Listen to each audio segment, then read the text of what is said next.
আল্লাহর নবী বললেন দ্বিতীয়বার মিম্বারে কদম রাখছি। জিবরাইল বলল হুজুর মাহে রমজান পাইলো, কিন্তু আপনার উম্মত মাহে রমজান পাইয়াও নিজের জীবনের গুনাহ মাফ করে নিতে পারলো না, সে ধ্বংস হোক। আমি নবী বললাম আমিন, কবুল হয়ে যাক। সাথে সাথে কবুল হয়ে গেল। মাহে রমজান সামনে আসতেছে, প্রস্তুতি নিবেন জীবনের গুনাহ যাতে মাফ হয়ে যায়, চেষ্টা না করলে সর্বনাশ হয়ে যাবে। আল্লাহর নবী বলেন তৃতীয়বার কদমে জিবরিল বলল হুজুর বাবা মা পাইলো, বাবা মা পাইলো, কিন্তু খেদমত করে জান্নাত নিতে পারলো না। বাবা মা পাইলো, খেদমত করে জান্নাত নিতে পারলো না, সে ধ্বংস হোক, ধ্বংস হোক, ধ্বংস হোক। ইয়া রাসূলুল্লাহ ধ্বংস হয়ে যাক। আমি নবী কবুল করে বললাম আমিন। বাবা মা পাইলো, খেদমত করে জান্নাত নিতে পারলো না, সে ধ্বংস হবে, ধ্বংস। আখিরাত বরবাদ হবে, আখিরাত বরবাদ হবে তার। মালিক ইবনে দিনার মুখের মধ্যে হাত দিয়ে কাঁদে আর বলে আল্লাহর বান্দা করছো কি?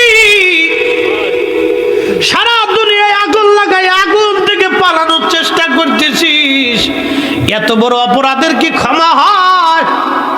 কে তোকে মাফ করবে? আল্লাহর বান্দা করলি কি এত বড় ভুল?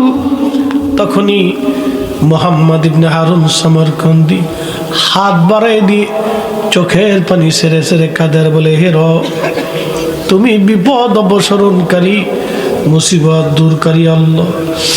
আল্লাহ তোমার দরজায় 40টা বছর ধরে কাঁদতেছি একটা ভুলের জন্য।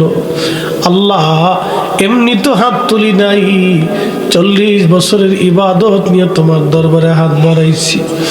আল্লাহ 40 বছর ধরে একটা না আমি তওবা করতেছি। আল্লাহ আমি একটা হাত কেটে ফেলে দিয়েছি। আল্লাহ 40 বছর ধরে রোজা রাখতেছি, 40 বার হজ আমি আদায় করছি। বান্দারে যদি মাফ না করো, বান্দা কার দরজায় হাত বাড়াবে? তুমি ছাড়া আর তো কোনো মালিক নাই। বিনয়ী বিনয়ী এইভাবে কাঁদতেছে। সমরকন্দি কাঁদে বলে রব্বুল আলামিন তোমার দরজা থেকে যদি তুমি ফিরাও, আমি কার দরজায় হাত বাড়াবো? আল্লাহ ও তোমরা যারা দোয়া মানো না ওরা কপাল পোড়া জাতি। কুত্তাটারে পালেন চোরে পাহারা দেওয়ার জন্য, কুকুরকে খাবার দেন কি বাড়ির শ্রেষ্ঠ খাবার, অতিরিক্ত খাবারটা কুকুরকে দেন। অতিরিক্ত খাবার যেটা বাড়িতে থাকে বাসি পান্তা কুকুরের জন্য বরাদ্দ। ভালো কোনো বাসন নাই, ভাঙা একটা বাসন। আপনি শীতের ভিতরে ল্যাপ কাঁথা মোড়া দিয়ে ঘুমাবেন, কুত্তা আপনার বাড়ির সামনে পাহারা দিবে, ওর জন্য জাজিম বালিশ কাঁথা ল্যাপ কম্বল কিছুই বরাদ্দ নাই। কিন্তু কুকুর এমন একটা প্রাণী, আপনি সারা রাত কম্বলে ঘুমাইছেন, সকালবেলা বাসি ঠান্ডা খাবার, কুত্তা বলে নেই মালিক ঠান্ডা খাবার খেয়ে পাহারা দেব না, জাজিম কম্বল বিছানা দিতে হবে, মাস গেলে বেতন দেওয়া লাগবে, খাবার দিতে হবে। আপনি ঘুমান, কুত্তা আপনার বাড়ির উঠানে কাঁপে শীতের ভিতরে, আর আপনার বাড়ি পাহারা দেয়। আর ডাক ডাকা মালিক রে বেঈমান না আমি, খাবার দিছ পচা, তারপর তোমার দরজা আমি ছাড়ি নাই। আল্লাহ ডাক ডাকা বান্দা তুই এত বড় নাফরমান, আমি সূর্যের আলো দিলাম তোরে, আসমান দিলাম, জমিন দিলাম, সুন্দর করে ফল দিলাম, স্ত্রী পুত্র পরিজন দিলাম, শক্তি সাহায্য দিলাম, সৌন্দর্য দিলাম, জিহ্বা দিলাম, খাবার দিলাম, এত কোয়ালিটির খাবার খাইলা, এত জাজিম বিছানা কম্বল মোড়া দিয়ে ঘুমাইলা বান্দা, তারপরও আমি মালিকের হুকুম মানলা না। তুমি বান্দা কুকুরের চাইতো বিরাট বড় বেঈমান। কি কথা কন না কেন? এই জন্য আল্লাহ বলছে আনিস করলি, তোমরা আমি আল্লাহর শুকর করো, আনিস করলি, নাফরমানি করো না। ওয়াশকুরুলি, আমি আল্লাহর শুকর করো, কৃতজ্ঞ হও। ওয়ালা তাকফুরুন, বেঈমানি করিও না।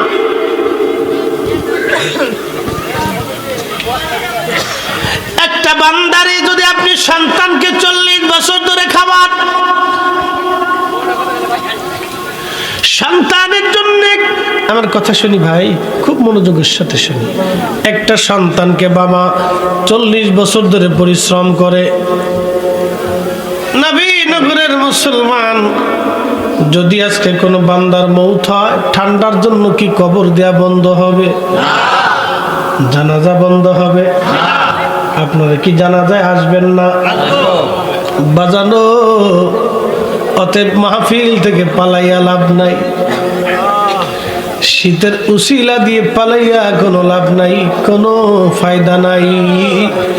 কবর সবার জন্য সমান, মৃত্যু থেকে পালানোর কোনো রাস্তা নাই। একদিন মাটির ভিতরে হবে ঘরে, মন আমার কেন বান্দ দালান ঘর, মন আমার কেন বান্দ দালান ঘর। কথা বলেন ঠিক কিনা? বন্ধু আমার, কথাগুলি খুব মনোযোগ দিবেন। আল্লাহর কোরআন বলতেছে, আবুদুল্লাহ ওয়ালা তুশরিকু বিহি শাইয়্যান ওয়া বিল ওয়ালিদাইনি ইহসানা।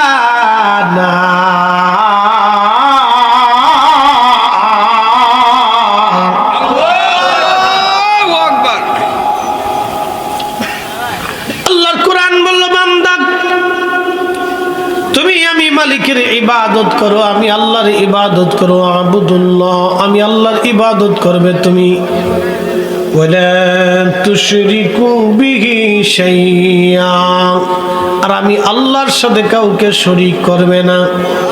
মনোযোগ দিবেন, কালকেও এইরকম ঠান্ডা ছিল না, হঠাৎ করে আল্লাহ যিনি ঠান্ডা ফেলাইলেন, প্রচুর পরিমাণে ঠান্ডা এবং কুয়াশা, এই মালিককে বাংলাদেশ সরকার ইচ্ছা করলে এরকম কুয়াশা ঠান্ডা আনতে পারবে? ইচ্ছা করলে সবাই আগুন জ্বালালেও ঠান্ডা চলে যাবে? তার মানে সব ক্ষমতার মালিক যিনি, তিনি আল্লাহ। আল্লাহর কোরআন বলল, ওয়ালা নাবলুওয়ান্নাকুম বিশাইইন মিনাল খাউফি ওয়াল জু'i ওয়া নাকসিম মিনাল আমওয়াল। আল্লাহু আকবার। আমি তোমাদেরকে পরীক্ষা করব, তোমাদেরকে ভয় দেখাইয়া একটু ঠান্ডা দিল আল্লাহ, মাহফিল থেকে পাবলিক চলে গেল, ঠান্ডা পাই অনেকে চলে গেছে। হাই হাই, বিশাল ঠান্ডা চলে যায়। কুয়াশা পড়ল, মাহফিল থেকে মানুষ চলে গেল, হাই হাই এত কুয়াশা, চলে যায়। আল্লাহ বলেন, ওয়ালা নাবলুওয়ান্নাকুম বিশাইইম মিনাল খাউফ, ভয় দেখাইয়া পরীক্ষা করব, ওয়াল জু'i ওয়া নাকসিম মিনাল আমওয়ালি ওয়াল আনফুসি ওয়াস সামারাত, জীবনগুলি কেড়ে নিয়ে আমি আল্লাহ পরীক্ষা করব। তোমার শস্য শ্যামলগুলি নষ্ট করে দিয়ে পরীক্ষা করব, তোমার মাল সম্পদগুলি নষ্ট করে দিয়ে আমি আল্লাহ পরীক্ষা করব। হুজুর, শুভ সংবাদ তাদের জন্য, ওয়াবাশশিরিস সাবিরিন, এই সময়ে যারা আমি আল্লাহর উপর সবর করে, আমি আল্লাহর পক্ষ থেকে তাদের জন্য একটা সুসংবাদ, সুসংবাদ। একবার আওয়াজ তুলে বলা যাবে কি মারহাবা।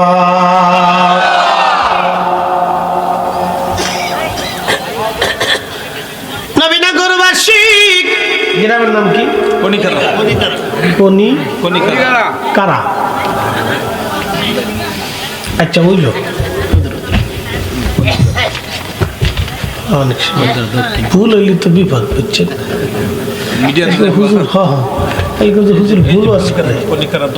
আচ্ছা, ঠিক আছে। খনিকারা দক্ষিণ পশ্চিম পাড়া ছাত্র যুবকদের উদ্যোগে এক বছরে কন্যা মারহাবা। ছাত্র আর যুবক ওরা মিলে এই মাহফিলখানা করছে কবরবাসীর আত্মার মাগফিরাত কামনার জন্য। এই আজকের মাহফিলের সওয়াব কবরে চলে যাবে। কে রহিমের বাপ, কে করিমের বাপ, কে আমলিক, কে বিএনপি, কে জাতীয় পার্টি, কে কোন পার্টি, কে কোন পীরের মুরিদ আজকে দেখা হবে না। আজকে একটাই দোয়া, রব যারা কবরে গেছে মাফ করে দাও। কি কথা বলেন ঠিক কিনা? মাহফিল যারা দিল শুধু ওদের বাবা মার জন্য দোয়া হবে না, সবার জন্য দোয়া হবে। অতএব আজকে যারা চলে গেলেন, ভুল বসে যারা চলে গেলেন, চলে আসেন দোয়ায় শরীক হয়ে